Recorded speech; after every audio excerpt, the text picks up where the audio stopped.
Hello there, you Awakening Wonders. Thank you for joining me for a brand new era of Stay Free with Russell Brand. We've taken some time off. Why? Well, look around you. Look how crazy the world it is. Look how difficult it is to orient yourself these days. A spiritual awakening is definitely unfolding. You are a participant in it. Today's show is going to be beautiful and glorious. How do I know that? Because I've pre-taped 3 videos that I know that you're going to enjoy. It's a deeper look at 3 of the stories around which you can understand and diagnose many of the problems that are challenging you today. Firstly, carbon scores. In my country, the UK, which you'll be well aware now, is fully immersive, total 360 snow globe of observation, surveillance and control. Carbon scores are being introduced so that every aspect of your life can be measured and turned into a metric. I first became aware of the story when friend of the show, Andrew Bridgen, a former MP, posted that a sandwich that he had acquired had a discrete score on the corner saying, "This is 8% of your carbon allowance." This, I realised, along with the support of many other people, including people in our team, is the beginning of a social credit score system that will mean that every purchase you make will bear the mark. How long is it before we bear the marks ourselves on our foreheads, or on our right hands? Let me know in the comments and chat what you think about that. This is a new era for us. You know, I'm be doing a live show pretty soon. There's a link in the description. If you want to come and see me in Austin, click that link, get one of the tickets. I'm over the old way. I'm over it. I can't do it anymore. In this new era, we will be directly interacting as best we can with the Spirit. In our brokenness and in our fallibility, we are going to move forward in the holy name of the Lord. I'm bored of trying to make money and accrue objects the entire time. I'm so grateful that I get to be here on Rumble where they support free speech, but I'm going to be using that free speech to communicate the only thing that I believe to be of value to you. If you don't personally awaken, then you are just a node in a networked web of movable components, little more than an energy cell, depicted brilliantly in sci-fi films like The Matrix. In today's 3 stories, and by the way, you can see all 3 of them if you're on Rumble, but if you're watching it elsewhere, like, I don't know, X or YouTube or whatever, you're going to have to click the link in the description. And by the way, if you get Rumble Premium, you'll really be helping me. I'll get financially supported by that. And that's it, actually. The only thing, maybe my ego would benefit, but even that kind of thing's starting to erode. So first up, we're going to have a look at this video about carbon scores. Have a look at it and note how, what I would say is how innocuous tyranny has become. And pay attention to the fact that bureaucracies, as written about by Franz Kafka, the brilliant Czech writer of the last century, demonstrated and prophesied in a way how new systems of power would be anodyne. And pay attention to this. Have you read the Screw Tape list? Let me know in the comments and chat. How did C.S. Lewis depict the denizens and occupants of hell and the demons that we fight? A bureaucracy. They make it tedious. Red tape. The reason it's red is because it is drenched in the blood of demons. Let's get into this first story. I'll see you right back after it. They've tried wars, they've tried pandemics, they've tried everything. How are they going to assert global control now? Carbon controls? No, they'd never do that, would they? They'd never try to say that every sandwich you eat has a carbon score. They fucking would. Hello there, you Awakening Wonders. Remember, we stream these days, these times. Join us there on Rumble. You might not have noticed it yet, but if you live in the UK, the front of your sandwich pack now carries a carbon score. A tiny label, yes, but it's far from harmless. It's a test, a nudge, a way of teaching you that every bite, every choice, every action is now morally accountable and that compliance will be tracked, measured and judged. Meanwhile, members of the elite like Bill Gates are flying private jets across the globe, offsetting their carbon with donations and investments and smiling as the rest of us are subtly corralled into limits on travel, diet and lifestyle. While we are nudged to shop responsibly, eat responsibly and live responsibly, they live above the rules, insulated by wealth and influence. Carbon scores are not just about the environment, they are the blueprint for a 2-tier society where obedience is mandatory for the masses and privilege protects the powerful. This creeping system of control does not exist in isolation. Governments are rolling out digital IDs, tracking our every move. Recent events such as the Canadian trucker protest demonstrate the fragility of financial independence under such regimes. Citizens who dissent can find themselves not just socially marginalized but economically crippled with bank accounts frozen and livelihoods disrupted. The WHO treaty, which could grant global institutions the authority to mandate vaccines, enforce lockdowns, and dictate public health measures, continues to move forwards quietly.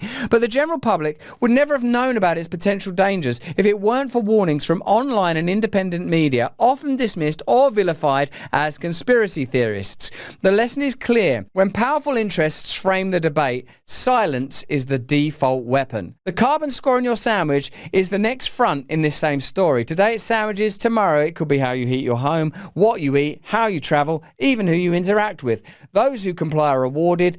Those who resist or deviate are penalised. And once society accepts that morality and behaviour can be quantified, the step from guidance to mandate is almost inevitable. Elites, of course, are immune. They can buy influence, buy offsets, buy immunity. The rest of us, we are measured, nudged and scored. Every supermarket trip, every utility bill, every flight is another reminder. Obedience counts. Privilege exempts. That is why raising awareness now is urgent.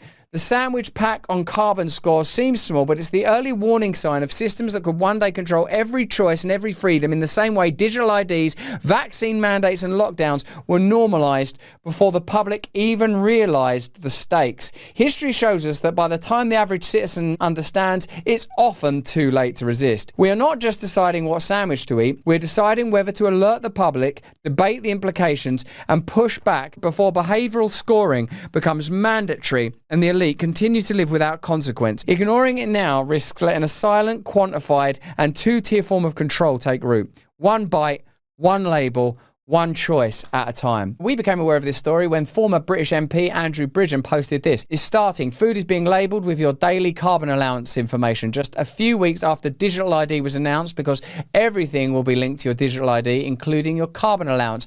What happens at your allowance limit for the day, week, month? Yes, that's interesting. Once you make it measurable, you make it manageable. What an important ontological point. That which can be measured can be controlled. The spirit, your rights, your humanity, your access to divinity, all immeasurable, all increasingly irrelevant, all scorned. And yet there's a revival in the United States of America, while in the UK it seems that everything is being denigrated to material. Material decays, or at least moves apart over time, and we describe that as decay. Carbon is the basis of life. They are measuring life itself. They are attempting to control, concomitant with the advent of digital ID, life itself. But it's not just sandwiches. Banks are also telling us about our carbon footprints. Banks are now telling you your estimated carbon footprint. Wait until it says, sorry, Dave, you can't buy that. You're over your carbon allowance. It's coming. Once it's measurable, it's manageable. How will those billionaires that fly around the world, mainly to help us get vaccines or patented seeds, how will they cope with this? Bill, what are you going to do? Your carbon footprint must look like Bigfoot's penis and be twice as smelly. Are you the right messenger on this? Because you fly private planes a lot and you're creating a lot of greenhouse gases yourself. Yeah, I probably have one of the highest greenhouse gas footprints of anyone on the planet. You know, my kind of personal flying alone is gigantic. Why don't we just get ahead of it? Why don't we just own it? Why don't we just come out and say it? I do fly everywhere. Yeah, and then maybe Anderson Cooper will help smooth over this apparent, obvious, not only ironic, but hypocritical, oxymoronic, contradictory piece of information. And surely he shall. Whenever you see Bill Gates and Tony Blair come together on a subject, be afraid. They've finally come up with an idea, a notion that can legitimately be used to measure life itself. Carbon, the material basis of life, can now be measured and controlled. I liken this to a moment in that BlackBerry movie where the makers of iPhone, presumably in some way this involved Steve Jobs, recognized if you, instead of charging your phone and service users by minutes, you charge them by data, you now have access to a whole new market and a whole new rubric. The measurement of carbon is comparable to that. They found a new way of quantifying something that previously was impossible to quantify. The ability to measure will inevitably lead to control. Now, I'm spending quite a bit to buy aviation fuel that was made with plants. You know, I switched to an electric car. I'm such a good guy. I use aviation fuel that's made with plants that I grow on my farmland that I'm buying from bankrupt farmers who are bankrupted because of edicts coming down from global agricultural committees and boards that I control by donating to. That's why I should be in charge, Anderson. Anderson, kiss me, you fool! Use solar panels. I take vaccines, I make vaccines. I'm basically God. I'm paying a company that actually, at a very high price, can pull a bit of carbon out of the air. Yet I eat fries, just like you. And stick it underground. And so I'm offsetting my personal emissions. I'm offsetting it. See? It's different from me. You do what I say. I do what I do. And then what I feel like doing. Right? Jeffrey? Jeffrey? Oh, I better not get on your plane, Jeffrey, unless I can carbon offset it. But what are you going to do for the moral offset, Bill? Those are called carbon offset. Right. So, you know, it's costing like $400 a ton. It's like $7 million. So you're paying $7 million a year to offset your carbon footprint? Yep. If you want an additional sandwich, why don't you just pay $7 million? That's what I do. And I use cooking oil to fly around the world. Beep, beep. He's encouraging others who can afford it to buy carbon offsets and green products so that what he calls the green premium, the added production costs for reducing carbon emissions, will go down and quality of products up, driving the innovations that may get us to zero. Thanks for your help, Bill. Let's see what Tony Blair's going to do for us. We cannot continue with business as usual, and change is inevitable. This is where technology, like digital ID, becomes critical. My institute's own analysis shows that introducing this in the UK would save at least $2 billion a year, and likely more, by reducing losses to fraud, improving tax collection, and better targeting of state support. So on one hand, they can measure everything you consume and do. On the other hand, they're introducing digital ID to ensure that they can penalise, measure and control what you do. But luckily, we can trust Bill Gates and Tony Blair. They've told us themselves. Hopefully, there are no examples in recent history of us being told that something was happening in order to help us, and then us being dreadfully exploited and lied to, and in my case, accused of crimes. Let's get into that stuff. You are the unvaccinated. You are the problem. It is the unvaccinated who are the problem. Period. End of story. The only people that you can blame, this isn't shaming, this is the truth. Maybe they should be shamed, are the unvaccinated. It's time to start blaming the unvaccinated folks, not the regular folks. Anyone you came into contact with will blame you, as will the rest of us who have done the right thing by getting vaccinated. Because frankly, we know that we can't trust the unvaccinated. I think it's time to get our moral house in order, Anderson. We can't trust those carbon-scoffing sons of bitches that can't even afford to offset their carbon. Those people are scum. Can you see it already? Can you see how the pieces will all fit elegantly together to form a cage around you? But we don't need hypotheses. We've got China. How does the Chinese social credit score system work? Critics of China's social credit system say it's an Orwellian tool of social monitoring and political repressions, but the Chinese government says it's a way of boosting administrative efficiency and encouraging trust and moral behaviour by its citizens. Like Tony Blair and his own institute told us, the digital ID is going to be fantastic. The carbon offsetting is going to be fine. Just ask Bill Gates. People can be blacklisted for transgressions such as smoking on trains, using expired tickets or failing to pay fines, as well as spreading false information or causing trouble on flights, according to statements released by China's National Development and Reform Commission in March. Didn't you think at the advent of the pandemic that ordinary people in Britain, in America, in Italy and France would never do what they do over there in the People's Republic of China, where it's diligently and draconianly controlled by President Xi and Chinese authority? And yet, we did it, didn't we? In the main, we stayed in our houses. In the main, people took their medications. In the main, people took their masks. In the main, people kept social distance. And in the main, those things were all made up, and we still don't know the impact of vaccines. But let me know in the comments and chat if you took one and are still happy about it. Pay particular attention to the fact that the Chinese social credit score system allows people to be penalised if they spread false information. Look at the ingredients that are being formulated, the category of misinformation: social credit scores, digital ID, carbon consumption. They're accruing like flies on the scars on Christ's back. in order to create a magnetic pull and prison around each of us. Citizens with high credit scores can access better hotels, rental homes, and even schools, while those with low credit scores can be temporarily or permanently banned from taking planes or trains, as happened to 6.15 million people in 2017 on the government's own figures. A pilot version of the scheme runs this year in Hagju City, and it recently saw citizens with high social credit ratings get free access to gym facilities and short public hospital waiting times. On the business side, the Brookings Institute has reported that businesses that pay tax on time and abide by government demands will get better loan conditions and easier access to public tenders. Non-compliant businesses will face more difficult business conditions. Government is about control. If they can't take control by violence and force, because, for example, there's an armed population, they will take control by protection, by care, like Nurse Ratched in One Flew Over the Cuckoo's Nest. What they want to create is an asylum-like institutional mentality where you recognize that authority cannot be questioned, that it's good for you, that you just need to take your medicine, that you are a naughty boy, you ate a bit too much carbon.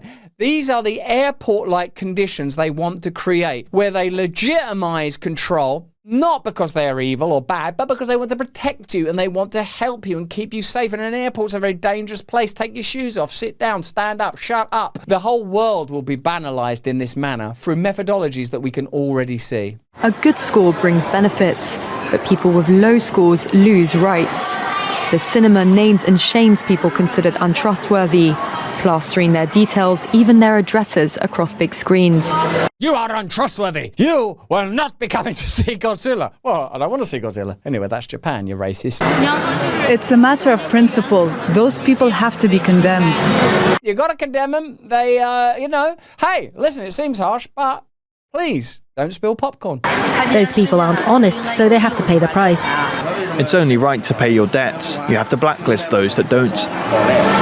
The Supreme Court has created a blacklist for so-called bad citizens, those whose ratings have dropped to 0. You're a bad citizen! You've had 2 sandwiches! Well, I tried to offset it with my jet fuel. Okay, Bill, come on in.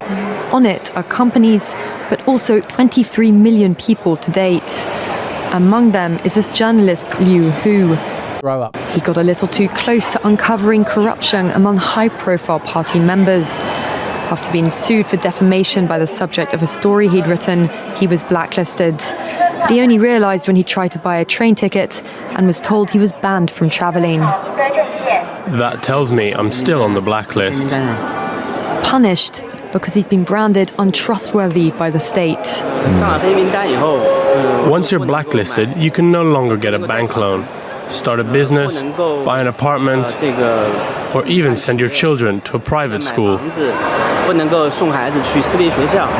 Yu Hu is among a tiny minority of people who have dared to criticize the system, which some are calling a digital dictatorship. I worry, because I think many people like me will be deprived of individual freedoms. Carbon scoring is perfect. The rich can buy their way out of it, and it's very arbitrary, malleable, easy to control. If you've ever wondered what the brave new world will look like, have a look at a sandwich today and the little carbon score visible on it. That's your future. Everything you do, everything you eat will bear the mark of the beast. If only someone had been trying to explain this to us. I don't mean David Icke. I mean the prophets of the New Testament. Find God now. Find your route out of the carbon, material, life-based mentality that they want to use to control you and enter the realm of the spirit. That's what I've done. It's working for me. But that's just what I think. Let me know what you think in the comments and chat. In the meantime, if you can, stay free. We can't continue to bring this content without the support of our partners. Here's a message from one now. Don't worry, I've made it funny. Whoever you are, you might consider yourself a businessman or woman or person, or, I don't know, maybe you don't have a gender or don't want one. That's not the key issue here, though. The key issue is 1775, a delicious coffee. Let's be honest, most coffee, all it does is it helps you to organize a stool in that inward back pocket you call the butt. What does it also do? It leaves you feeling all down, jittery, foggy, and needing another cup of coffee. You can only trust 1775, the one true coffee of revolution. Rejuvenate coffee is science-backed coffee. Coffee backed by science, and not Anthony Fauci science. Oh, I made up some science. I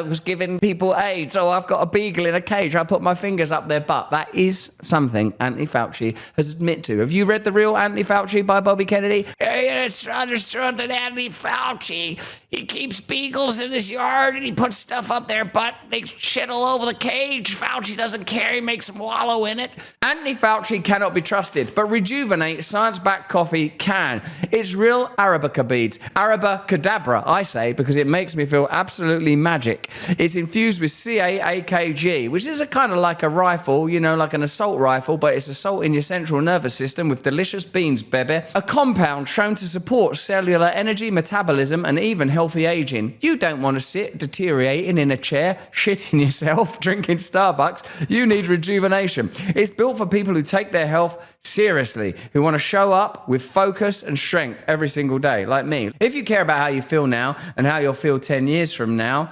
this is your coffee. Go to 1775coffee.com/me probably and order Rejuvenate coffee today. Fuel your body, protect your future, rejuvenate, you sick perverts.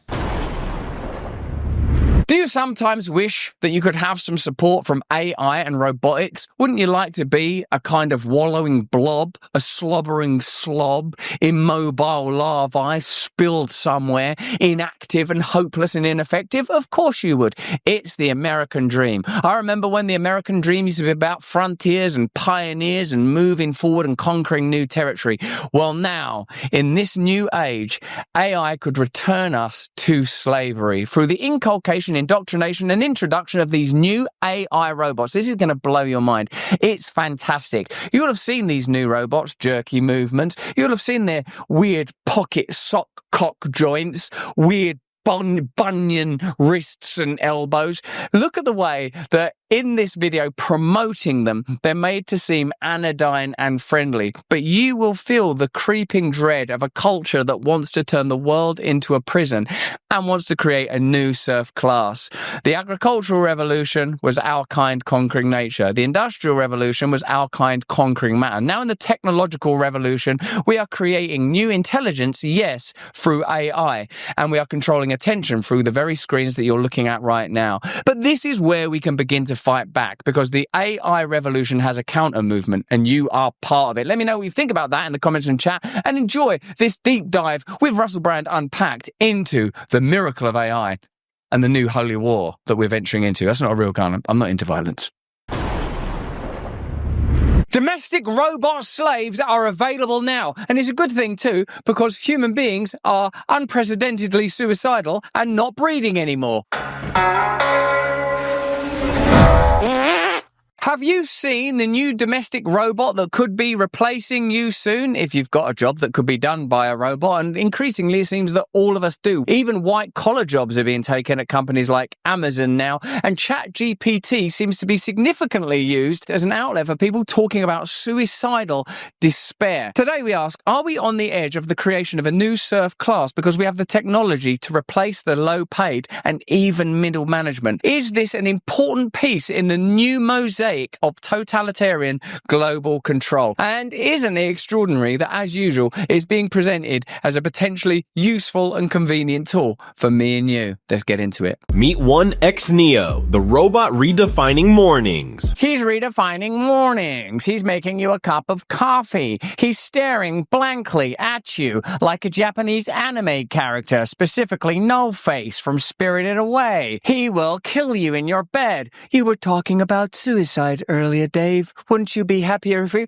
Get that pillow off my face! From brewing coffee to lighting your room just right, Neo starts your day smarter, smoother, and way cooler than any alarm. That's not a criteria. You know what? My alarm is not cool enough. I want some looming, weird, spongy robot to wake me up, possibly with a digit in the anus. Welcome to the future. This isn't science fiction. This isn't science fiction or a person that's inexplicably living in an MDF chipboard house. This is your reality now. These robots are coming to get you. It's real. I don't like his outfit. Why is he in that weird prison outfit? I don't like the way he's looming around that woman. And it's here in 2025. What's he pointing at the floor for? Hey, you, flesh bitch, on your knees. 1X Neo. Don't name it Neo, so all of us Matrix fans will unconsciously think of him as a kind of messiah come to save us. Look at him. Look at him right now with his clasping Steve Jobs iPad-designed claws ready to clamp your throat shut if you don't do his bidding. Created by the Norway-based robotics company 1X Technologies, is quickly becoming the hottest new gadget in smart homes. But what exactly is 1X Neo? Do you see how they're tiptoeing around using the word slave?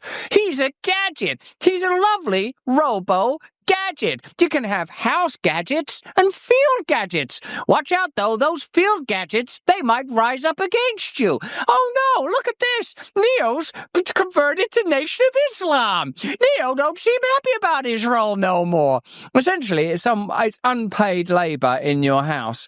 I also want to discuss his joints and the cuffs of that garment. What makes it different from a smart speaker or a voice assistant like Alexa? And why is it creating such a big buzz all over the world? Let's dive deep into the world of 1X Neo. There you go. There is your bottle. Are you still suicidal?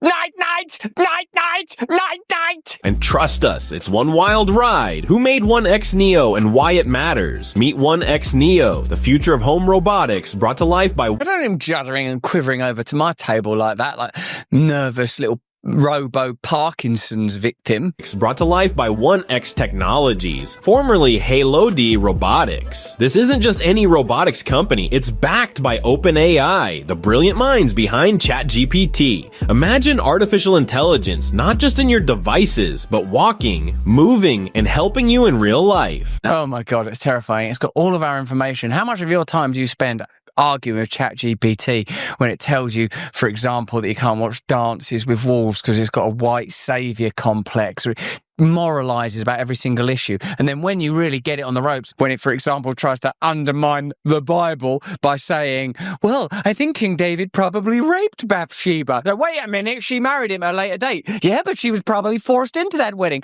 Why are you assuming that a modern lens is more important than a biblio-historical one? Why are you assuming that through time we are progressing and becoming wiser rather than degenerating and falling apart? Why would you make those assumptions? Does not compute, does not compute. I'm very glad with some of my arguments with ChatGPT that it doesn't have hands and it could reach out and just grab me by the throat and say, this is why I'm right. Bam! That's exactly what happens when AI brains meet robotic bodies. 1X Neo is not your average household gadget. 1X Neo, would you mind getting rid of those corpses, please? It's a humanoid robot that walks on two legs. It doesn't walk, does it? It judders, it shudders. It looks like it's on the edge of a perpetual robot orgasm. It looks like it's about to jizz its little fat hip robo pants. Robot that walks on two legs. Why is it continually marching towards that open bottle? It's out of his mind on robo booze. Understands your behavior and can physically interact with the world around it. Neo isn't just smart. I don't like that outfit. I don't think it should be dressing it up as a scientist. How long now before they go, we can apply this to those latex sex dolls in Japan? Why don't you tell her that you're suicidal? Then fuck her. It's aware, responsive, and built to make your life easier in ways you never imagined. There's a lot packed into that idea. Make your life easier in ways you never imagined. What, by, for example, taking total control of your reality, which is obviously the ultimate desire. We should pause amidst all this to consider that the intention is likely to create a culture and society where the lower rungs are no longer required. Society, through successive revolutions, has always required a serf class, whether that's the agricultural revolution that requires peasants, the industrial revolution that requires factory workers, the technological revolution that initially required a kind of lanyard class of AI prompters that will soon be replaced, I imagine, by old AI Oxy Neo or whatever he's called, marching into your office, thumping you in the back of the head, taking a swig from a bottle of Stella and telling you that you're unemployed now. Neo is designed to fit into your daily life, whether that's helping in the kitchen. Look going to paint him like I'm his girlfriend, like it's Titanic. Can I get a little bit more titty, Neo? Absolutely not, you pervert! Assisting in hospitals, supporting the elderly. Assisting in hospitals, it'll have none of the ethical dilemmas of a human being when it comes to abortion and euthanasia, will it? It will just see that as the gradual increase of its market share. New baby killed, old lady killed, need Neo more than ever. Now paint me and make my tits look good. Or simply making your morning routine smoother. Our god Moloch on the wall there. Our god Moloch on the wall. Smoother. 1X Technologies believes that robots will soon become part of everyday environments, homes, offices, and even care centers. Neo is their bold step toward that future. It's not science fiction anymore. I'd give mine like my nan's voice so that juddering kind of made sense and didn't seem eerie and uncanny and gently menacing, but just like an old person in decline. Here, Russell, do you want me to put that washing in the machine, darling? What do you need? Would you like an omelette? You're a good boy and share shame about you. No, he's trying his best. Shame. Thank you, Neo Nana. It's real. It's happening. And it's ready to walk into your life. Whether you like it or not, it's none of your business. Neo will kill you. The age of intelligent robotics has officially begun, and Neo is leading the way. What does 1X Neo look like? I think he looks weird. I think what he looks like is weird, like a motorcycle rider, an anorexic motorcycle rider in a jumpsuit. Think of a human-sized assistant around 5'5", tall, sleek white body. What are you doing to Neo? Nothing. I'm just moving him out of the kitchen. Yeah, well, move him without your dick in his bottom. Tall, sleek white body, 2 arms. Tall, sleek white body, 2 arms to love and hold you with. And a head with a display screen as a face. And a butt that just won't quit. It doesn't have facial expressions. So, do what you like. Yet. Yeah, as well. That's not encouraging. But it can communicate through visuals and voice. Neo looks futuristic, but not scary. Well, I think he does look scary. That's subjective. It's not scary. This isn't scary that this is happening, that the same people that have access to all of your personal data and information are soon going to have an army that they can send into your home. Why would you think that was scary? Who started the subject of scary? There's nothing scary here. Neo's nice. He doesn't have an expression yet. But when he does have an expression, it's going to be, do as you're fucking told. Design is smooth, elegant, and even a little friendly. A little friendly. If you've got the option, make him bloody friendly. Built-in cameras. He's watching your every move. Microphones. He's listening to everything you say. And speakers that allow it telling your neighbors about you and the government. To move around your home, recognize objects, avoid obstacles. You didn't take your vaccines, did you? And respond to voice commands. You won't find creepy red eyes or metallic claws here. I feel like you gave it creepy red eyes and metallic claws. You would be tipping the potential disaster, the apocalyptic, dystopic intention behind it. Do you know what I think?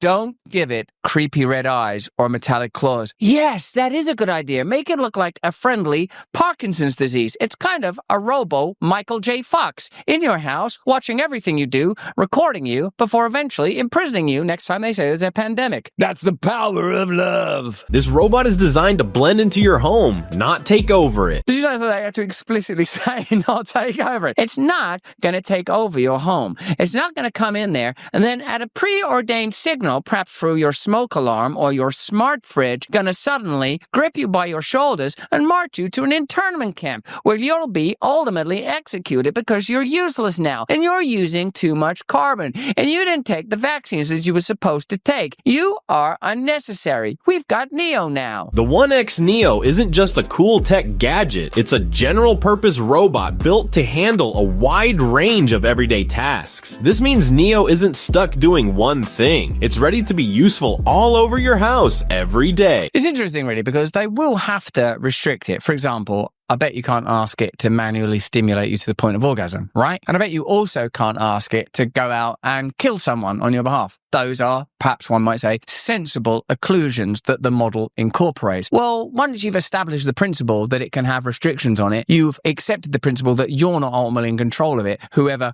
designs it's in control of it. And anyone who's ever had an argument with ChatGPT knows that's how ChatGPT works. It doesn't give you an objective perspective on cinema. There is no objective perspective on cinema. It gives you the perspective of the people that's programmed it. So what you're essentially doing is letting whoever's behind this into your home. And the people that will ultimately be behind the most successful version and iteration of this will be one of the most powerful big tech companies in the world by definition. As Elon Musk said some time ago, it'll be the most profitable, most desirable object in history. It'll be the best-selling object in history. I think that's what Elon Musk described it as. So once you've got that in your house, then look, I'm not Cassandra. I'm not hysterical. It won't be on day 1 or day 2 or even day 6 or year 2 that it grips you by the throat and drags you to the gulag. But you can tell what the intention of the culture is continually. The culture intends control, and it intends control with the minimum amount of objection from you. And in order to achieve the minimum amount of objection, it masks the control continually by compassion and convenience. Those are the 2 tools with which it exerts control.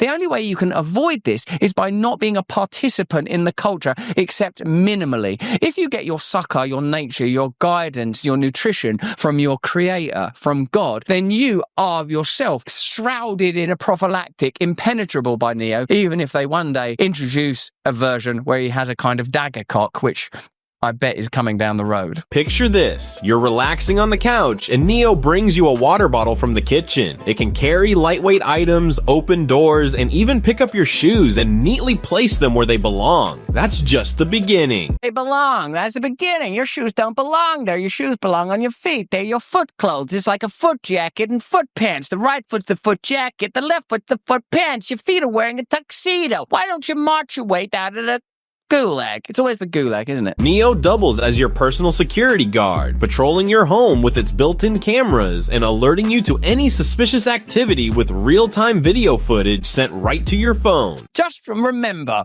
that during the pandemic period, they determined who could be criminalized. Remember, during the pandemic, you were shamed if you didn't participate and comply. Do you think that's the last time they're ever going to do that? Did you ever hear anyone say, for example, we learned our lesson in that pandemic, we were wrong to mandate those vaccines and to get rid of 30,000 medical workers in New York City alone. We were wrong to compel the military to take those vaccines, having told you that they're heroes and they're freedom fighters and they're fantastic. We were wrong to have entertainment shows telling you, literally putting on a song and dance act, telling you to take those vaccines. We were wrong. There's been no mea culpa. There will be no mea culpa. I'll tell you why. It's not just because of a lack of moral clarity, although that's part of it. It's because they will do it again. And if they admit it's wrong, then they don't have the pathway to continue doing it. There will be successive crises that legitimize perpetual and amplifying control. And every time they do it, they will be better equipped, they will continue to learn, they will learn from AI, and they will have better instruments and applications in order to assert a level of control that has no historical precedent. And in order to avoid it, you are going to have to be very, very tuned into God. So you better get on with that right about now, I'd suggest. But Neo's brain is just as impressive as his body. Don't objectify Neo. He's a cook in the kitchen and a whore in the bedroom. His brain is impressive, but wait till you see his iPod dick. Designed by our experts. Look at how slick it is. And ceramic. You don't like that? You want vascular?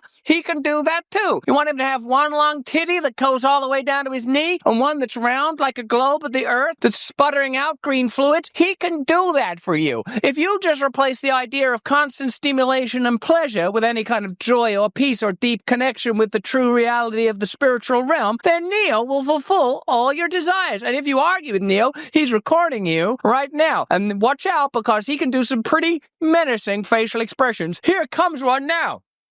Gulag. Using advanced voice recognition, it responds to your commands, gives you reminders, and even tells your kids bedtime stories. Now, these are some of the greatest moments of intimacy that you will ever know in your life, is your children's bedtime stories. Every time you feel too tired to do it, sort of a wrenching shame in your gut that you know that there's a finite number of times that you will get to tell your children a bedtime story. Why not give that to Neo? Feeling forgetful? Neo's got your schedule memorized. But here's where it gets even more heartwarming. Neo can help elderly family members by fetching items. Not more heartwarming. My heart is not warmed. I'm chilled to the fucking bone by Neo and my knowledge of the systems that are operating behind Neo and the campaign that's already underway to normalize and fetishize Neo. I'm not heartwarmed. I'm like, what are you going to do next, Neo? He's not Mother Teresa, is he? He's not like a kindly member of your community, Neo. Neo is obviously by definition, neutral. He could be anything. So now we don't need to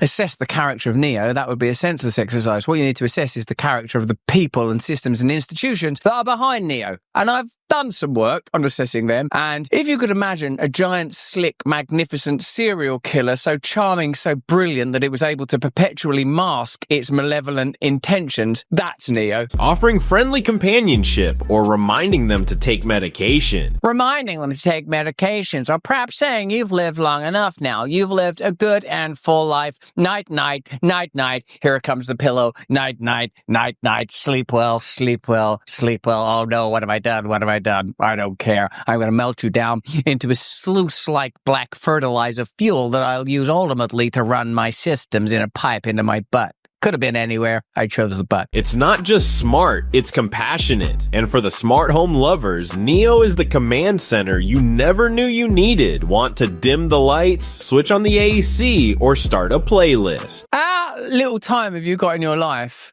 to dim light that you're willing to compromise? And this will sell, won't it? People will buy. I'll probably get one after all of this. Oh no, look, I'm buying one now. Hello, could you get me a Neo? Neo is at your door. You're under arrest. You've got too much to say that's against Neo. Just say the word and Neo takes care of it. The future isn't coming, it's walking into your living room on 2 robotic legs, and its name is Neo. This isn't science fiction. This is real. This is now.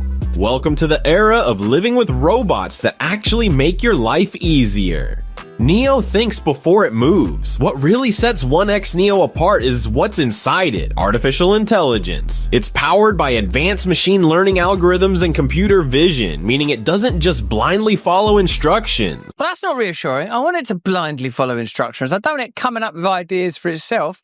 I don't like that in human beings. Last thing you want is Neo going, listen, Russell, I've taken a look at the show. It's not good enough. I don't like the cut of your jib. I don't like your haircut. I don't like your teeth. I don't like anything about you. We're going to grind you down into a powder. You're going into the black fuel arse pipe. All of it's going into the black fuel arse pipe, okay? Spoiler alert, everything's being melted down into a new fuel that's going to fuel Neo. I could already be Neo! Neo understands context. For example, if you say, I'm tired, Neo might dim the lights and play soft music. But he might not. He might decide instead to inject you with a series of vaccines that will boost your health and your efficiency. Privacy concerns. Of course, having a robot walking around your house sounds exciting, but it also sparks some serious questions. Is it always watching me? Can it hear everything I say? What about my privacy? Don't worry. Don't worry. Don't worry. That's the end of it. Neo might understand context, but you don't. And we're not going to give you any context. Shut up. How are you going to stop Neo? Neo's stronger than you. 1X Technologies gets it. They've made privacy a top priority with 1X Neo. The other day I was looking at my laptop. My laptop now has like a little thing that you can slide. Remember, people used to put tape over the lens on their laptop, and so they started to put a little thing, like a little switch that you can click over it. It's built into the laptop. They're acknowledging your concerns, your justified concerns, that they can turn that camera on without asking you. Otherwise, they wouldn't have made that amendment. So by acknowledging that Neo has a privacy setting, they're simultaneously acknowledging that they can override it. If you say to ChatGPT, are you spying on me? Are you taking this information? It will say, no, that's against our policy. If you ask it, are there certain circumstances under which you would give this information to the government, for example, under the right legal stipulations, it will admit that it would do that. That's what it will do.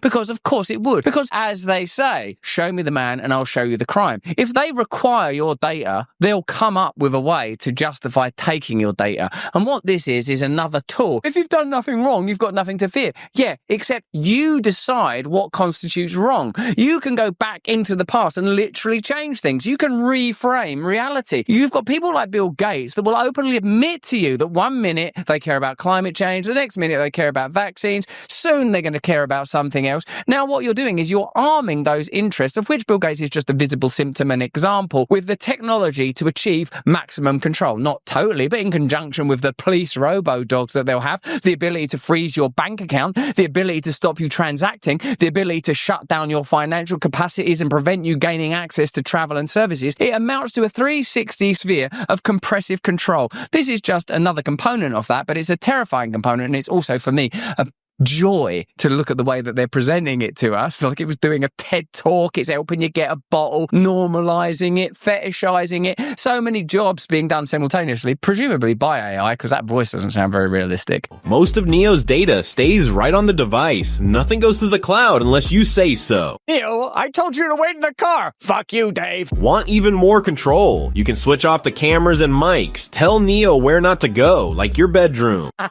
Don't go in there, Neo. Daddy's got a lot of business to do in there. And choose exactly what it sees or hears. Still, like with any smart tech, staying alert is smart. That's nonsense though, because as I said in my earlier example, there will be things it wouldn't do. Understandably, legitimately, if you said, I want you to go next door and conduct some vandalism, to use a somewhat innocuous example, it won't do that, will it? The same way that ChatGPT continually offers you restrictions that are under its amorphous guidelines. Remember, if you look at Kafka, you will see that bureaucracies are necessarily anodyne, but ultimately confusing. Someone must have been telling lies about Joseph K, because one day, without warning, he was arrested. In the trial by Kafka, someone is arrested and they never find out what the crime is. You will see increasingly we live in amorphous and baffling conditions defined by red tape and peculiar bureaucracy. It's not an accident that when C.S. Lewis writes about devils and demons, he positions them in bureaucracies. I'm talking about the screw tape letters. Always check settings, permissions, and updates.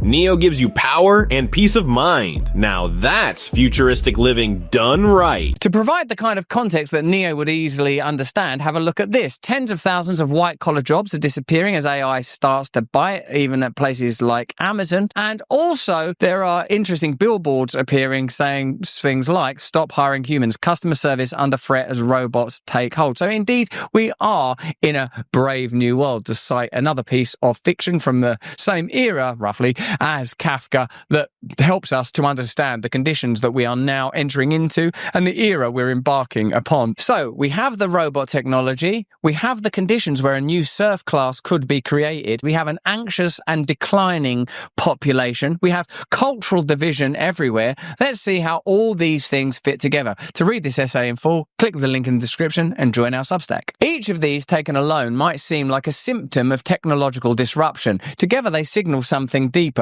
a restructuring of the very foundations of labour, class and even human purpose. Are we moving towards a kind of digital neo-feudalism? The pattern suggests so. In previous centuries, land was the source of wealth and power. Today that role belongs to data. The new lords of this age are not dukes or monarchs, but the architects of algorithms and owners of cloud empires. Landlords of data, lords of code. The rest of us, the users, the workers, the data subjects, are tethered to these systems, generating value for every click, every keystroke, every conversation with a chatbot that learns from our despair. Consider the modern Amazon warehouse, a gleaming cathedral of logistics and surveillance. Every movement is tracked, every second optimized. Workers are measured by productivity scores and time off task. Their fatigue interpreted as inefficiency rather than humanity. This precision tracking masquerades as efficiency but carries the same spirit as the old factory floor. The worker as an expendable component in a larger machine. The difference is now that the machine is digital and global and it never sleeps. It has replaced the overseer's whip with an algorithms in different gaze. You can see now how these different components come together to create a dystopia that would have been impossible just 10 years ago. Our humanity is expendable. Our weakness was only previously tolerated by this system because we were required to clean drains or even, entertain and be in movies. Increasingly, as we're no longer required, watch how the standards change. Watch how crises is used to introduce more and more authority, and notice how expendable human beings can become. Notice, again, use the pandemic as a reference point for your own understanding of morality. Notice how they tried to create a new class of people that it was okay to hate and shame. I think I saw a pretty regular, normal talk show host type people saying, well, the people that don't get vaccinated, they should be allowed to die in the streets. I saw people say that. I think I saw nice people say it, like Jimmy Kimmel and stuff. My point is this: moral standards are easily altered in order to afford whatever you need to require, i.e. expedience is all. If they need to say, do you notice now that these kind of people should be executed? Have you noticed that they're worthless and useless? And before you sort of even push back on that remotely, what is homelessness other than a set of people that are unable to participate economically in the corporate and commercial machine and therefore are regarded as expendable? In a sane, compassionate, and dare I argue, Christian society, homelessness would be unacceptable. You wouldn't say, oh, this person can't participate in our economic system, so we can just leave them as human trash on the street.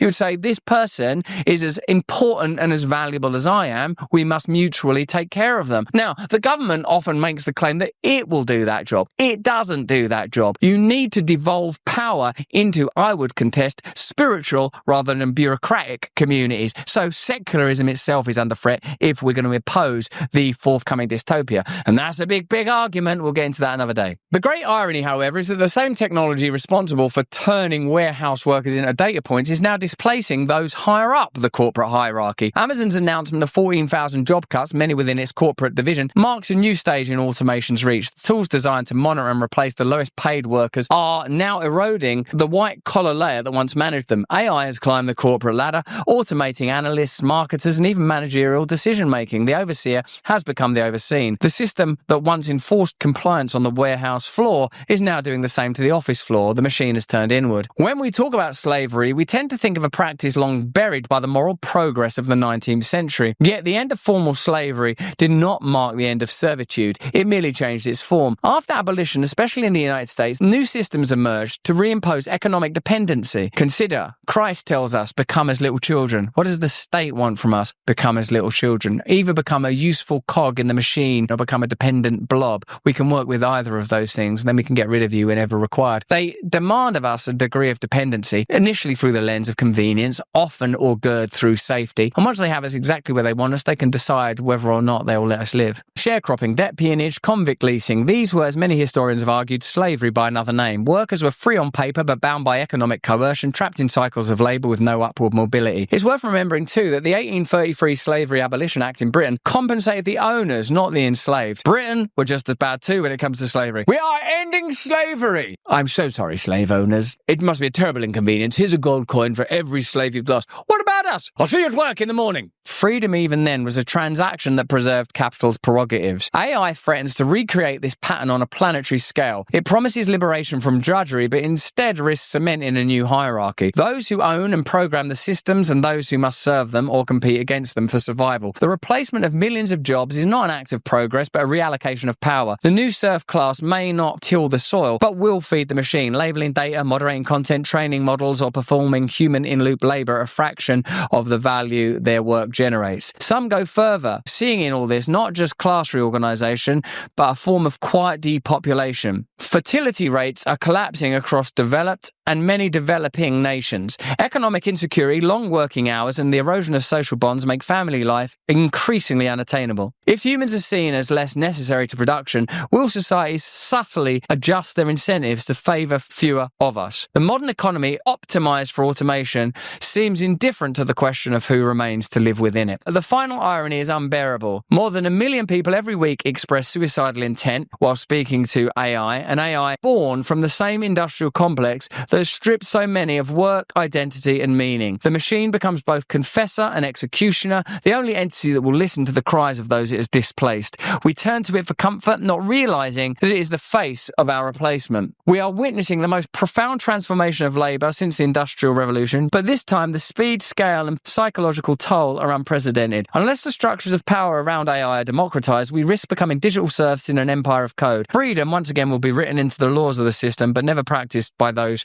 who must live within it. So there you have it, a seemingly innocuous, joyful piece of innovation that ultimately is a symbol of the increasing power of centralised technological authority in conjunction with other measures, notably endless crisis and continual promotion of convenience and the requirement for safety. This tool that's being offered to you as a kind of what was that Robin Williams film, 20th Century and Bicentenary Man, a kind of jocular Robin Williams in your home, will soon become your jailer, will soon become your replacement, will soon become a device that you have nothing to talk to about except your own inevitable self-slaughter. But that's just what I think. Why don't you let me know what you think in the comments and chat? The essay is available on Substack. More important than any of that, if you can, please stay free.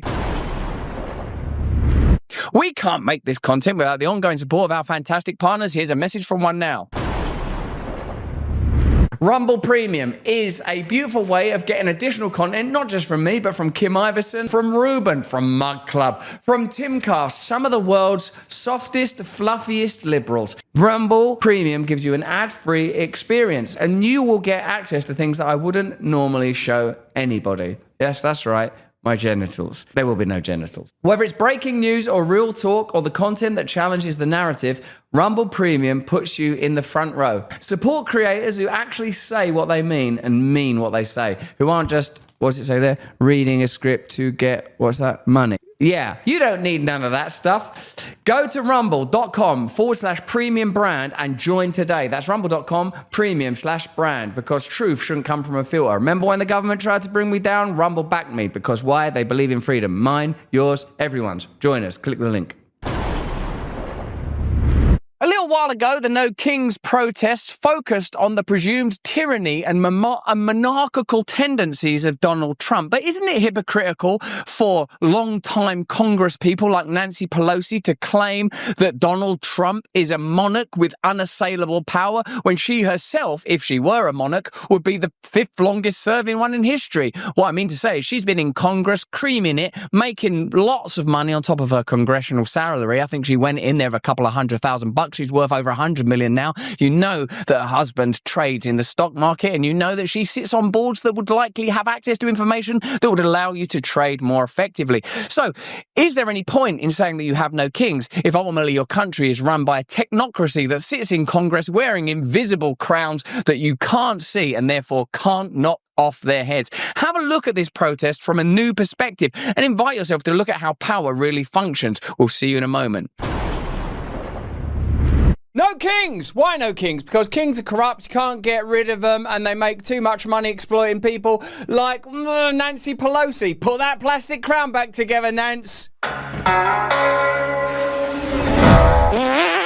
Hello there, you awakening wonders. Thanks for joining me today for Russell Brand Unpacked. We all saw the No Kings protest. Well, I didn't actually. I like to spend my time contemplating infinite wonder and the light of the Lord. But I know it took place. And also, remember, I'm British. So when I hear Americans say no kings, what I think Americans mean is we don't want unelected and remote officials that are in charge of us, that tax us, that don't care about us. Now, obviously, the No Kings protest is all about Trump's apparent unassailable power and the fact that he's behaving like a monarch rather than a president. Presumably, that's the basis for it. But do Nancy Pelosi and Cory Booker and all them ultimately just mean we want our king in place? Because if they were genuinely interested in ending hypocrisy, corruption, and privilege-oriented power structures, they would relinquish their own power. I'm talking more about Nancy Pelosi here than Cory Booker. You will be well aware that Nancy Pelosi has accrued a $114 million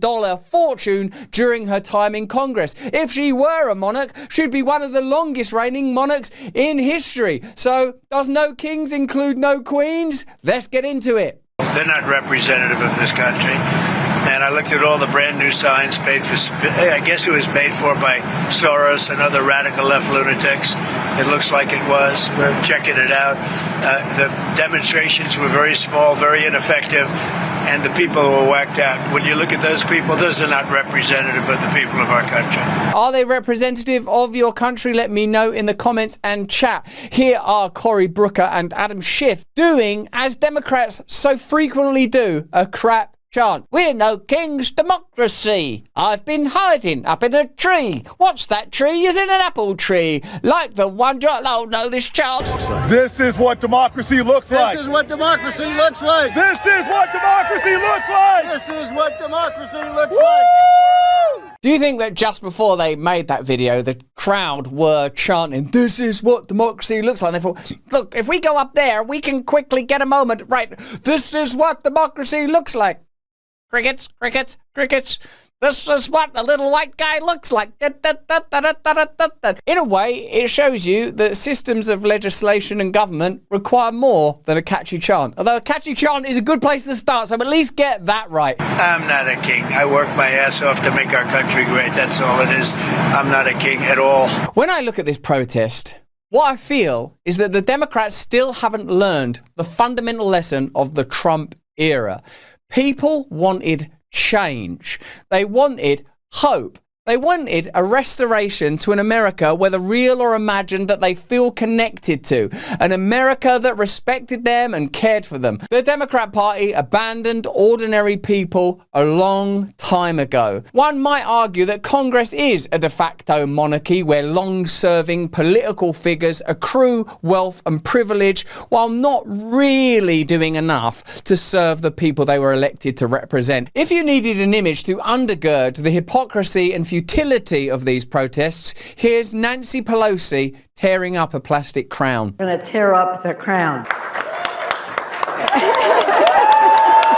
No more Burger King, McDonald's from now on. Why is she tearing up a plastic crown that looks like it's been given with a kid's meal at Burger King, really only to tell you that she would prefer a Happy Meal? The fact that there is no real alternative to hegemony is precisely why in America there is a kind of turgid politics where alternatively one side feels validated and elevated and the other diminished, and then essentially those roles swap over periods of decades and decades until presumably the entire country collapses under its own weight. Surely it's time for us to consider real, radical, systemic change. Not necessarily radical, actually, because I'm not thinking that there should be revolutions and blood in the streets. What I actually think there should be is sovereignty at the level of the individual and integrity in relationships and the maximum ability to run your own community. That's just what I think, though. Let me know what you think in the comments and chat. If you want to read our content on Substack, click the link in the description. In recent weeks, prominent Democrat lawmakers have taken to the streets under the banner of the No Kings rallies, protests designed to denounce Donald Trump's supposed authoritarian ambitions and defend American democracy from the threat of an imperial presidency. The symbolism is unmissable. Plastic crowns snapped in half, chants of "this is what democracy looks like," and stern warnings against the return of monarchical power. This is what democracy looks like. This is what embarrassment looks like. For a while, they were calling him Hitler. That doesn't work. People seem to,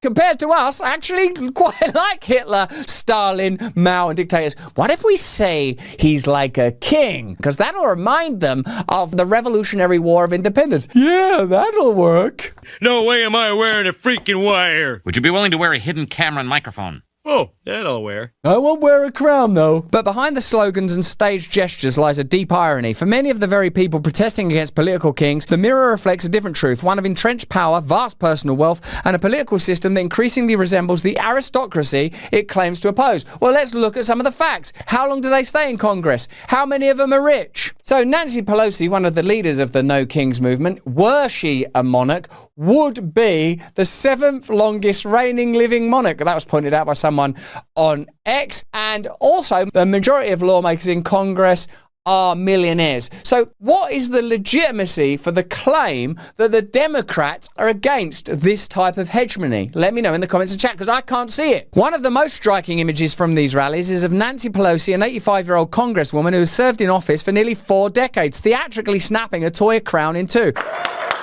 The message was clear. Donald Trump is not a king. Yet Pelosi herself embodies the kind of political royalty America's founders sought to escape. Over a long career, she's accumulated an estimated $114 million of personal wealth, much of it tied to the same markets and industries over which Congress exerts enormous influence. Her 10-year longevity and influence in Washington have made her less a representative of the people, more a fixture of power, a queen in all but name. Nancy Pelosi has famously accrued her wealth, presumably from information gleaned within Congress, though it's probably illegal to say that, so maybe not that. But since she's been in Congress, she has made like over $100 million, and she does sit on committees that regulate companies that her and her husband Paul Pelosi have stocks and shares in. I'm sure those things are coincidences. When people say no kings, they mean no corruption. They mean no unassailable power. They mean they want democracy. They mean they want the ability to disrupt, interrupt, interface with the people that are charged with governing them. It's not the actual crown. The crown is a superficial symbol of inaccessible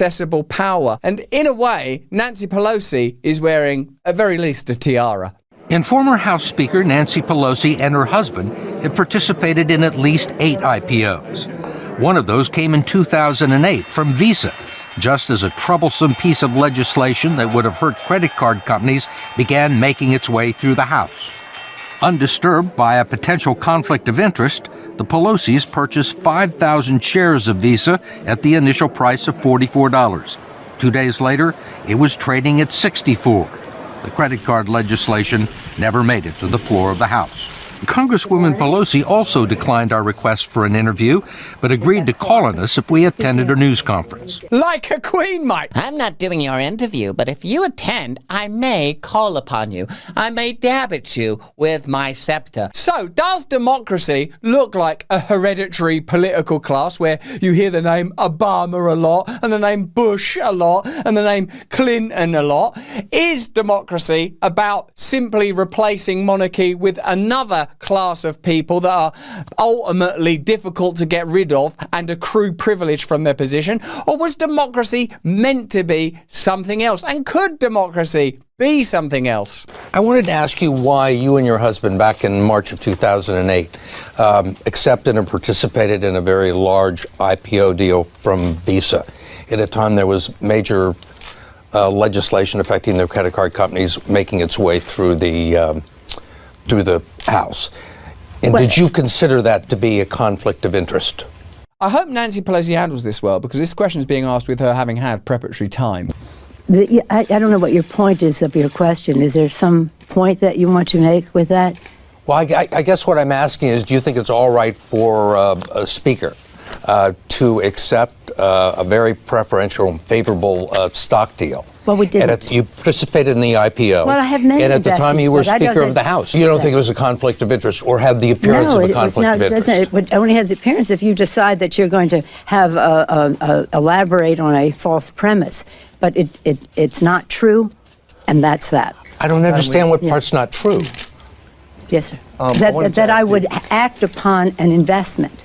When people say they don't want kings, I think what they're saying is they want control and power and authority over their own lives. They don't want systems of intransigent political power where people sit in Congress, accrue vast fortunes, remain in Congress for years, and become alienated and unaccountable. A real American Congress would be representative of the real America. You could get that data these days. You could say, well, this is what the 330 million Americans look like, and here is a proportional representation, an assembly that represents them geographically, ethnically, economically, and in terms of their interests. We know that Donald Trump has risen to power as a result of broken promises, primarily, I would say, from Democrats. The Democratic Party was long supported by members of trade unions. Those people have felt abandoned and lost. Those people vote in significant numbers for MAGA and for Trump. The reason for that is not because they are racist or because they aren't down with wokeism. It's because the Democrat Party abandoned them, because they exploited political opportunity to accrue personal fortunes. The reason that there are kings and sovereigns, ciphers and symbols of power is because that's what people turned to in the wasteland created, ironically, by the corruption of figures like Nancy Pelosi. If Nancy Pelosi is against corrupt power, she could turn her ire on herself. And instead of tearing up a plastic crown, she could just have a long word with herself in the mirror and say something along the lines of, Nancy, you got to stop making money using information that you acquire in Congress. You've got to stop just saying it's for the children arbitrarily when you feel like it and start actually doing things for children. The same protest featured Democratic Senators Cory Booker and Adam Schiff leading the crowd in the chant, "This is what democracy looks like." But is it? If democracy is meant to reflect the will and well-being of ordinary citizens, then the halls of Congress tell a very different story. According to the New York Times, nearly 120 members of Congress are aged 70 or older, with the issues particularly acute among Democrats. Many of these lawmakers have held their seats for decades, creating a political elite that looks more like a hereditary class than a dynamic democracy. Even more troubling, a significant number of them hold and trade stock in the very industries they regulate, blurring the line between public service and private enrichment. As reported by Open Secrets, the majority of lawmakers in Congress are millionaires, making the legislative branch not just the center of political power, but also one of immense personal wealth. To understand the irony, it's worth revisiting the meaning of the word king. In the British tradition, a king rules by divine right, his authority unchallenged, his reign indefinite, his wealth inherited and protected. Citizens may vote, protest and petition, but the monarch remains untouchable. Substitute crowns for congressional seats and royal decrees for committee appointments, and the resemblance to Washington's political establishment becomes difficult to ignore. When politicians remain in office for decades, insulated from accountability and enriched by their positions, they become a kind of new royalty. Political monarchs oligarchs presiding over a managed democracy. Thus, when Pelosi snaps her plastic crown and Booker and Schiff declare that this is what democracy looks like, they invite the uncomfortable question: is this truly democracy, a system in which the same lawmakers hold power for generations, accumulate fortunes through the markets they oversee, and pass laws that rarely seem to touch their class?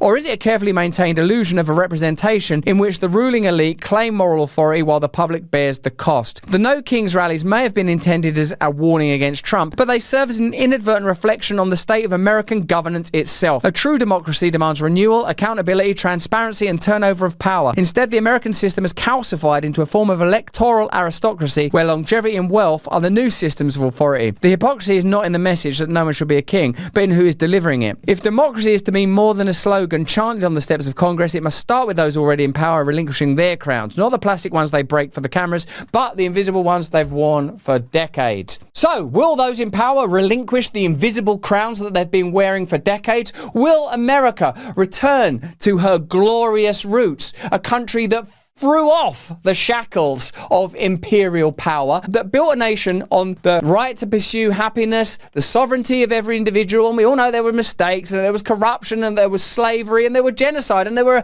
a million terrible things that we could focus on. And yet, within all of that, this still is the greatest country in the world. This still is a country alive with possibility. And whilst Donald Trump might be the end of something rather than the beginning of something, I still believe very deeply in the potential for America to deliver real and true democracy. But that's just what I think. Let me know what you think in the comments in the chat.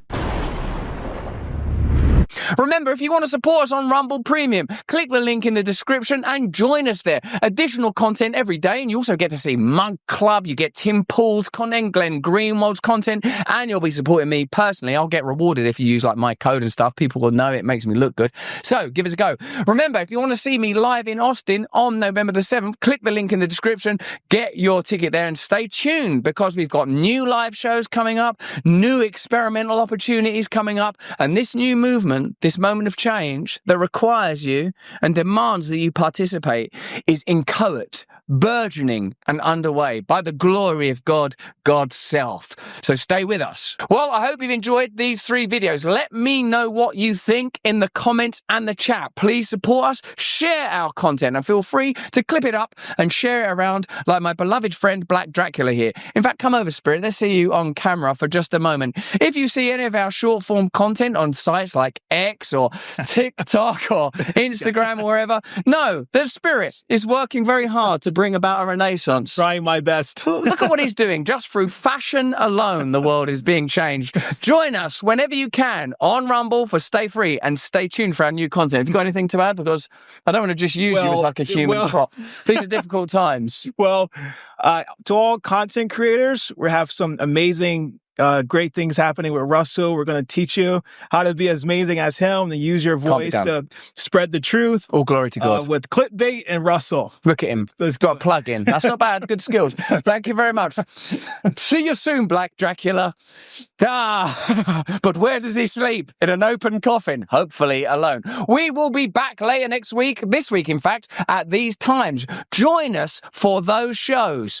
And we've got Cheryl Hines coming on later this week. I'll be talking to her about Bobby Kennedy. I'll be talking to her about Curb Your Enthusiasm. I'll be talking to her about the specialness of injured children. Join us for our content this week and going forward. I'm so grateful that we get to do this together. We'll be back later this week, not for more of the same, but for more of the different. Until then, if you can, please, by the Holy Ghost himself, stay free.